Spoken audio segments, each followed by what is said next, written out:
This comparison test is a bit schizophrenic. A mix of 2 doors and 4 doors, seating for 2 or 4, and turbocharged and normally aspirated power plants with 4 cylinders, 6 cylinders, and no cylinders at all. What these cars do have in common are prices in the low to mid 30s and sportiness. The starting point is the Mazda RX-8, the rotary-powered champion of our last sporty coupe comparo and a 3-time 10 best winner. The 135i seems to be the least compatible member of this group, a formal coupe that can barely claim to be a sports car. But it has 300 horsepower under its hood, we haven't found other suitable showdown opponents, and besides, it's a BMW.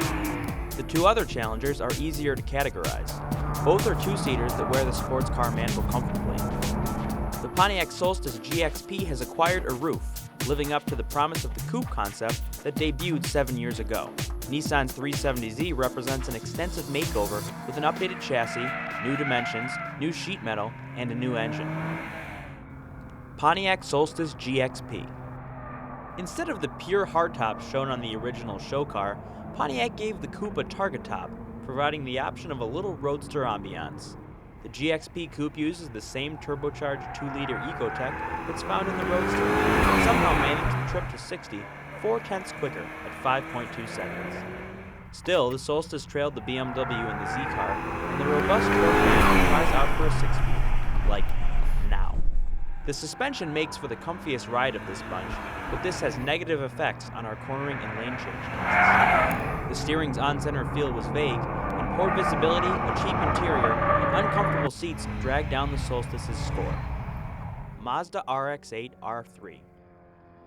Yes, we're horsepower freaks, but handling's good too. The RX-8 is one of our longtime faves in that department, winning 2 previous comparos even while outgunned in the engine.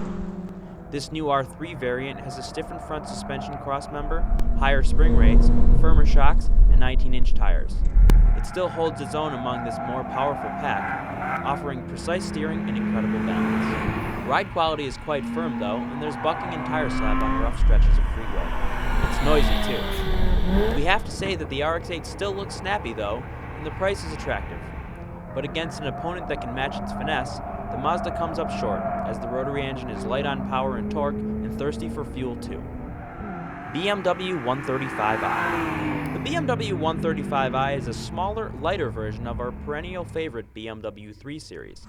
This coupe uses the same 300 horsepower 3-liter twin-turbo 6 and 6-speed manual as its big brother 335i. It's quick and delivers strong, fade-free braking. The steering is communicative and accurate, and the 135i's tidy dimensions make it handy in close quarters. The seats were the best of the group, supportive during aggressive driving and comfortable for the long haul. The Bimmer's ride quality and general comfort also topped our charts. But the 1 Series looks kind of weird, and there were remarks about the tight driver's footwell, cramped rear seats, and as-tested price of $37,775. The real issue was track dynamics.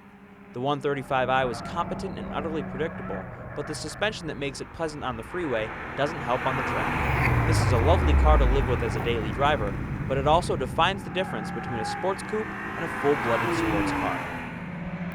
Nissan 370Z. To be honest, we were mostly curious to see how the 370Z stacked up against the 2-time champ RX-8. The Z is all about power, with a 0 to 60 time of 4.8 seconds, and grip, turning in 0.98 G on the Skidpad. The new Z's 3.7-liter V6 whomps up 332 horsepower and 270 pound-feet of torque, but can still get a tad thrashy at high RPMs.